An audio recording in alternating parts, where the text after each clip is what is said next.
So I am right now just enjoying the waterfront, not too far from the hospital where I've been staying. And you'll probably hear some background noise. Hope that's okay. Hope it's not too distracting. I wanted to talk about radiation and what radiation treatment is like for cancer, because I knew quite a bit about it going in, but I didn't know all the details. And what I would really like to have done would be take my phone into the machine with me and just like hold it up to my face and record it as the thing moves around me, just to give you all a sense of how long it takes, what the noises are like, what happens. But they said that the radiation would hurt my phone, and I guess I kind of need my phone right now, so I'm not going to do that yet. But I'm on the lookout for like a camera that I can just get rid of or something like that, something that only would be like a single use, only has one more use in it kind of thing. And then hopefully I can get that to you at some point during the 5 weeks that I'm doing radiation. So how it starts is they take a really detailed CT scan. Well, actually, like, let's back up. I took a workshop on radiation to understand it better, and it was really, really informative. So there's like 10 people involved in this process, and it starts with your doctor, your oncologist, recommending radiation and a treatment area, and then that goes to a team of people who they do your CT, your original CT scan. They line you up on in the CT machine on the tray that you'll be laying on, and you have things to like molded things to fit your feet into and to come up under your knees. So your knees are bent and then your feet go into the mold, and once you're lined up like that, they tattoo you. And this was something that I had only heard about, like, you know, maybe a week before it happened to me. I had it done, and they tattoo you. So they tattoo you. You have 4 points, one on each hip or upper thigh area. I'm trying to get a good photo of them, but they're small. And then one on your I have one on the right of my belly button piercing scar. They don't like to put them on top of scars, so it's to the right. And then one more to the left, down my, like, in my pubic area. So you have 4 tattoos, and then they line you up like, you know, across with the lasers to get you perfectly in place every time, so that they don't have to like remeasure you every time. That's how they line you up. So yeah, so the day of that CT, you don't get radiation that day. It usually takes another couple weeks, because with the CT scans that they do that day, they send that away to another team. It eventually goes to the radiation doctor. I have a specific doctor who is just for radiation stuff. Side note, like, all of my doctors are women, all of them, all along the way. Most of them are very young women. It's been amazing. It's part of why my care has been so, like, state of the art. And you don't see her much, just because she does your initial consultation, lets you know exactly what it's gonna be like, answers all your questions, and I always go in with a page of questions. And then you have, you know, so from her, she's the person that maps out what all of the 25 sessions are gonna look like. And then that goes to oh my gosh, there's all these other teams. There's like a team of just people who are good at like the science of the inside of the body, I don't know, like anatomy stuff. And then it eventually goes back to the radiation team for a final check. Oh, other doctors can veto it. They can be like, yeah, no, this is a weird plot, I don't know why you would choose this. But that's very rare. Apparently that only happens like 10% of the time, that another doctor would challenge it. Then eventually, so it goes through all those teams, and then it goes back to your original doctor, who says, yep, all looks good. And then they start. So that whole process takes about 2 weeks, because it has to go in front of so many eyes. So what you do, you can actually remain in your clothes, in your normal clothes, as long as they don't have any kind of metal parts on them. And so you just wear comfy clothes, pants that are easy to pull down, because guess what, you're gonna have to do that. And it's a big room, and the techs will, like, they'll tell you, like, we don't stay in the room with you, not because we're afraid of this radiation today, but because of the buildup over the course of their careers, of course. So they lead you to the machine. So it's a pretty big machine. I mean, you can definitely Google it to get an idea of what it is.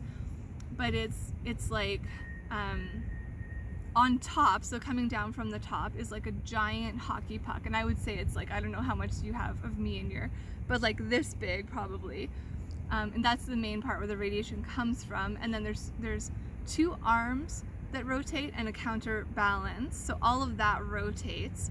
But there's also 2 arms that come out every time, and that's your CT. So you have a CT scan every time you have radiation, every day. And what they do with that information is they go back into their little room and they can see if your bowels are empty and if your bladder is full, because these are vital. If your bladder is empty, then it sits in such a way that gets exposed to more radiation, and the full bladder holds up the bowel out of the way so that the bowel doesn't get exposed as much either. So it's really important to have those 2 factors. And I have been in trouble every day, every time, because I cannot get those 2 things straight.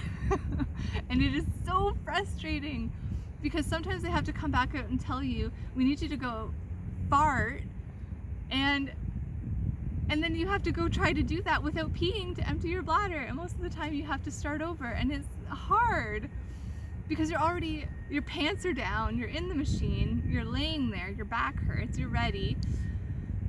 Anyway, I got it again today where I thought it was so good. And then they stopped me and I'm like, was I a good girl? And they're like, well, you had gas. Like, out of all the other things. And I'm like, okay, well, but was my bladder at least full? And they're like, no, it wasn't. We did it anyway. Your bowels are gonna fall out your ass if you don't get your ass get it together. Anyway, no, they didn't actually say that. They're very nice people. They almost never threaten me. But they're very serious about this. So they gave me a handout. I have so many handouts I've had a handout on diarrhea, on constipation, and now on gas. So I need to figure out some way to make sure that every day my bowels are empty, bladder is full, and no gas. So wish me luck on that. It is much harder than you would think. It's much harder than I thought. If you're good and everything aligns, or if they're just like sick and tired of having to talk to you and they're gonna go ahead and do it anyway, they put music on. So the entire process, this one hair keeps flying into my mouth. I do not want to eat you. The entire process takes about 15 minutes, including taking off your coat and your boots. So you have to take off your boots, and then you lay down. From the time that they leave to go back into their other room, it's 2 songs. So it's not long at all. The arms come out for the CT, and this is where it's questionable. It's like, if the thing starts moving, again, after the arms come out, then you're go. Like, radiation is happening. If things kind of slow down and nothing's happening, and they come out and they tell you gotta go fart, or pee, or not pee, but poo, or whatever. So I'm always so excited when the thing starts moving and no one has come talk to me, because it's like, oh, finally I did something right. I'm not gonna get hand slapped for not being able to fart. How many times can you say fart in one video? So, okay, so what happens then? So about 2 songs worth. So the big machine, and it's a little creaky and it's a little clunky. Like there's sounds that you're like, this sounds like what I will hear before it crushes me to death. That has never happened to me yet. I mean, I've only had 6 sessions, so anything could happen. The whole thing turns, and it does 1 full rotation this way, and then it stops for a little bit, and then it does another full rotation. So that's it. It only does 2 rounds. Now, the cool thing about this radiation is that you might think that because I have 4 points on my body that I'm getting like 4 beams, but it's called arc radiation, and it's different. It actually comes around the machine presents it in an arc with the other 2 blocks on the side. You know, there's 4 things in total, and the 2 blocks on the side, so it makes an arc around your body so that each point of contact on your skin is getting 2% strength of the radiation, rather than like what would normally be 25%, 25%, 25%, 25%. So because it's spread over a longer line of your body, you don't have things like the radiation burns or other symptoms like, you know, blasting through your hip bones and having that happen. So, I mean, it's come a long way. There's been so much advancement in this field. It's really interesting. Like the one tech told me, he's like, people will go on maternity leave and come back and the technology has changed and they have to go through training. So I think that's really amazing. It's definitely worth investigating, like just out of curiosity, like what that process is like. It's kind of hard to lay there. It doesn't feel good for your back, even though you have the thing under your knees. You think it would help, and it doesn't really. Like a lot of people have to take painkillers and stuff before they lay down because it hurts their back so much. Luckily, I don't have to do that. So you do have to pull down your pants. You pull them down like mid-thigh. They very kindly hold up like a little sheet of paper, like really thin paper, like you know, in the doctor's office where they have it over the examination table, that stuff. So they hold that up while you pull your pants down. They line you up. They'll pull underneath you. There's a towel or some sort of cloth, and they like pull that to get you into the right configuration with your tattoos, and then they put the piece of paper over you, and away they go. And then yeah, so the music starts and you go through it. And if you are not like perfectly lined up when the CT scan arms come out and do that, if you're not perfectly lined up internally, because the tattoos are just external markers. They do the CT to find out what's going on inside, and then they move you again. So the table will randomly jerk as you're being moved to get perfectly lined up to what the laser beam is gonna, how it's gonna, like where it's aimed. And then when you're done, they always come back out and they say all done, and there's a ladder there that hangs from the ceiling.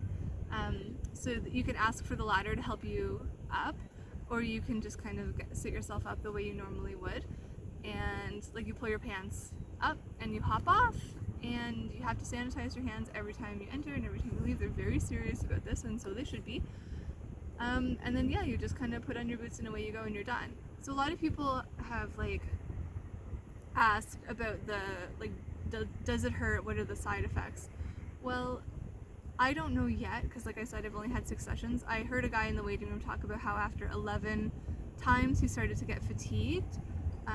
I do have other like symptoms, like I can't remember if I told you yesterday that I threw up in the doctor's office, in the radiation doctor's office, because I think that was from the chemo. So I took chemo a week and 2 days ago, and they said I would be at my like most run down or whatever, vulnerable, most impactful from the chemo a week after I took it. And sure enough, it was like Monday morning. I went and did radiation. The doctor wanted to check in on me, see how it was going, and then I was like, oh my gosh, I did this, and I'm like, I think I'm gonna, and she's like, sneeze? And I was like, what? So that was pretty awkward.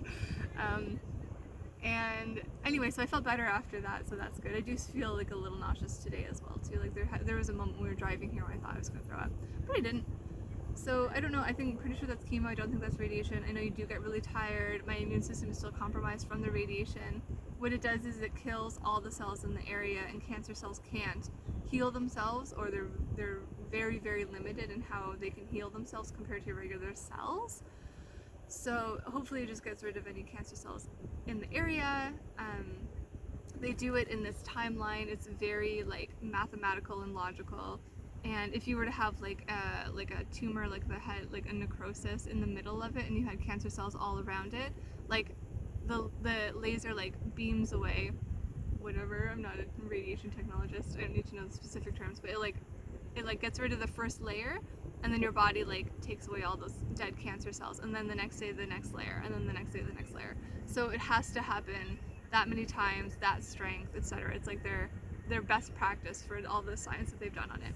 So I thought that was really interesting, and they did see something weird in me, so now they're sending me to an MRI tomorrow, which, you know, when it's the next day, you always like fear that someone is fast-tracked you, and that's not a good thing. You don't want to be fast-tracked when you have cancer, because it means someone is scared for you or something like that. Anyway, so we'll see how that goes. This is my second MRI. I've had tons of CTs, but this is only my second MRI. And yeah, plenty of time left to be socially isolated and going to radiation every day. Okay, cool. Thanks for watching. Hope that was interesting. If you have any questions, like I'm really into talking about this stuff. Obviously, it's taking up a huge portion of my life right now. So feel free to just check in with questions or comments or whatever. Share your experience with me if you feel up to it, and I think people would find that interesting in the comments as well. And subscribe and follow me on other social media, like my website is kathleenmay.ca, and I'm also on Instagram as Kathleen May. And thank you so much for watching. I really appreciate it. It means a lot to me.